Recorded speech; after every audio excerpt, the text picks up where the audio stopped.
Just like you cannot have any true revival without finance, you cannot have any true romance without finance. Because I want to take you out, take you to Sheraton Hotel, take you abroad, and the rest of that. If the money is not there, one day you will even abuse me. It's just like a pastor who has anointing but doesn't have the riches. Anointing will turn to annoyance. That's the truth. So it is important for them to sit down and communicate. What is our expectation, or what are our expectations? How do we go about it? So that the woman will know that if my husband is not at home by so time and so time, it is because he is there still thinking about us. Whatever he's doing out there is not for his own sake, it's still for us. And when the man comes in, the woman will know that yes, you have done well. That is when you see a woman, when the man comes in, even when he comes in late, she will not say, where have you been all these days, all this while? No, because she understands that he's being productive for us. And also, that doesn't mean that the man now should not be all out because he wants to be productive. He should also have time for the woman. Too much of everything they say is bad. There must be a time to move into the other room. There must be a time to spend time with your wife, communicate with her, give her that attention that she deserves because she's the queen or the prince or whatever, the princess of your life. So give her that time. So there must be a balance, otherwise it will backfire. Okay. If the man is always available and the children are coming, one day the same woman that wants the man to be always available will tell the man, you're a useless man because you can't provide for us. You have become worse than an infidel. So it implies that men should not just listen to women as to always be around, because it is a preparation to receive insults. Yes, you can hear them, but you may not listen to them. They are two different things.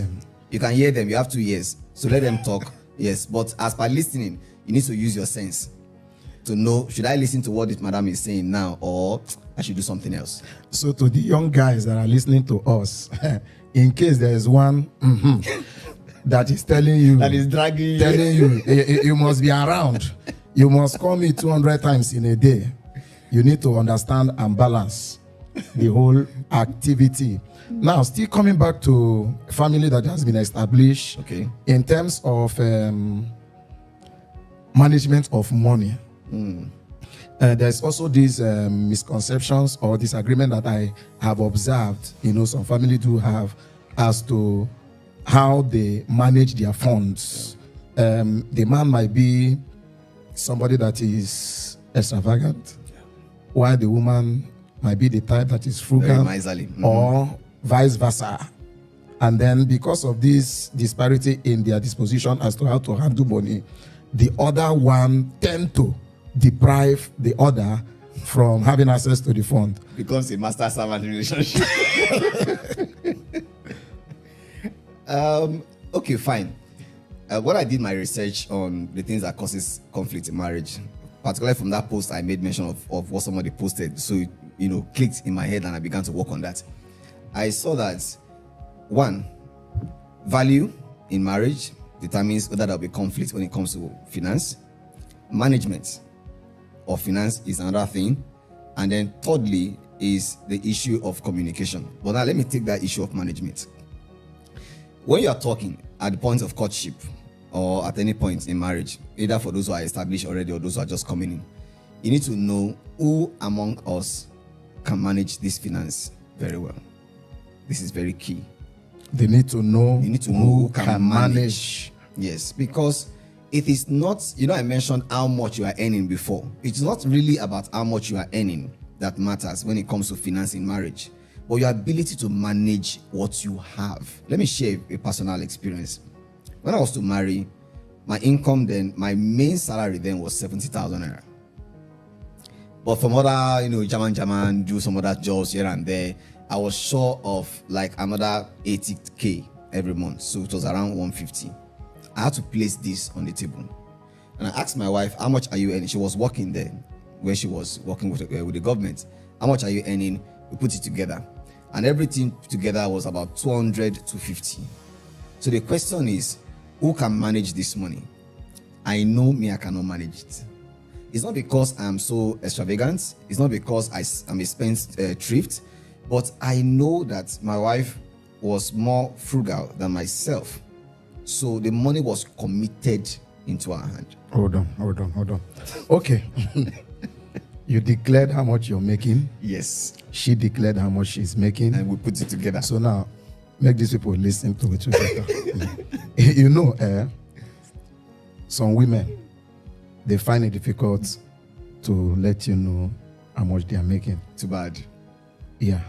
So it's also an advice that in terms of marital relationships, it is important both parties should know what they have so they can plan properly with what they have. Very well. All right. And then it's not about who is stronger, who is bigger. It's not a competition. Is it a game? No. It's not a game. It's not Champions League. Who wins the league? Okay. So you have to dialogue between yourself and your wife, knowing your strength and your weakness. That is it. And then allow your wife to do the role of management. Continue. Yes. So I had to give it to her to do that. And it was very easy and very good. Because with that, she knows when we need to buy things in the house. And me, I can just come now, as a pastor now. Somebody can just meet me in church. Pastor, I just put my hand in my pocket. Yeah. I have forgotten that there is no Gary in the house. I've forgotten that there is no rice in the house. But that also brings us to the issue of, before you also spend money, let your partner know. Okay. Don't say because I'm the one bringing the money, I can't tell her. Is it her money? Is my money? Okay, let's on this now. Is it any amount of money, or there is a certain range of money that you I can? think it should be a certain range. It should be a certain range. You know why I asked that question?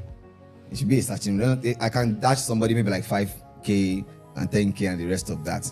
But when you're not talking about maybe $1,000, $2,000, I should let my wife Or know like that. £6 billion. Like £6 billion. I should let my wife know that. And I'm you. I want to dash somebody this kind of money. That's one. Then thirdly is that it's also good for you to discuss with your wife so that she will know your financial strength. She will know your liabilities, not just your assets. Guys used to pretend. You need to let your wife know your financial strength, your assets and your liabilities financially now. But wahala did this country. wahala. Let me say something on that. Okay. Asset not as per land building, no. Asset as to, okay, I expect money from here, money from them, money from me. I told my wife then, look, my salary is 70K. But I was managing properties and the rest of that. So give or take every month, I know this is what comes in. 70K was fixed, but this other one was not fixed. So it can be lower, it can be higher. It was easy for us to plan on that. Secondly, I made her know, look, I'm owing this person money. Why are you owing the person? Oh, I took a loan for this purpose. I've paid this, I've not paid that. Even till now, she knows those who I'm owing. She knows why I took the loan. She knows why I have not paid. She knows the ones I have paid. You see, when you communicate with your partner or with your wife on these issues, women are very good at planning. Very, very good, because they are very cerebral. So it will help her to help you also to plan your life. Particularly like my kind of person who loves to dash people money anyhow. She will tell you, Oyagha, as a pastor now, the one you don't dash is okay. Can you slow down? Because you're not committing anything. This person you are owing, how far? She asked me that question. I get a lot of loans here and there because of one or two business. You have to think as a businessman, as an entrepreneur, what to do. So this person you are owing, how far? Have you paid? Oh yes, I've paid. Oh, how much? Oh, this is what I paid. And so you have to carry her along. It is all about communication. Communication. It helps. Okay, it helps. From your explanation, it implies that honesty is key. Disclosure. Yeah, is key. Yes. But the mistake some guys do, in a bit to impress a lady, you understand? They borrow Versace, borrow Bugatti, borrow just to impress. And then, some ladies will fall for that. Then the moment they get into the relationship or the marriage proper reality, they discover that reality has set in. Yes. Where is the Porsche? It's not there. It's not there. Where is this? It's not there. So I think that conflict will now start. Yes. Because you gave a false image of yourself. Now, in a situation where the woman discovers that, what is the limit of decision that she can take? discovered that she was deceived, Yes. as it were, Yes. before going to marriage. Too bad, because for women, it's always good to you need to do what they call full disclosure. Okay. Again, personal experience. For like a month or two or so into my marriage, I didn't have a bed. I had foam, but I didn't have the frame. So the foam was on the ground. Until one day I got to the office and I was talking with a colleague of mine who happens to be a lady. We were just gisting, and I just mentioned that my foam did ground. And she was like, are you serious? After marriage, Mike, you're a terrible human being. I was like, what is terrible there? My wife is not complaining. My wife is not complaining, not because she was okay with it, but she felt my husband will get money. Let's plan for now. Now, but let's assume that it was the other way around. I told her I have this bed made with gold and the rest of that. Waterfall. That if you sleep on it, you'll be in heaven. And then she now came in and saw that there was no bed. First, the trust that she had is gone. And to rebuild your trust, the moment a woman loses trust in you, except God helps you.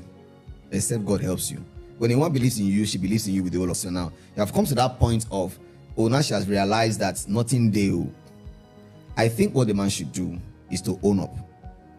But the mistake most men usually make is, even at that point of, she's seeing it, that nothing there. They will still want to show off that guy, forget that thing, I have it before. I get them before, no be property. It don't go. Now she has caught you, as it were, red-handed, that you don't have anything. Why not own up to her? Oh, sorry, that clothes I was wearing, I used to borrow it too. That car, I used to hire it too. It's not my own. So ladies, but now we are together. So ladies should watch out very well, because some men can be very, very deceptive. But now we are together. Can we build together? If you can convince her, it's not because women are gullible. No. But if you can convince her, and she can see that truly, from this point, you are willing to move, to make positive moves, she will stay. Fine. Beautiful.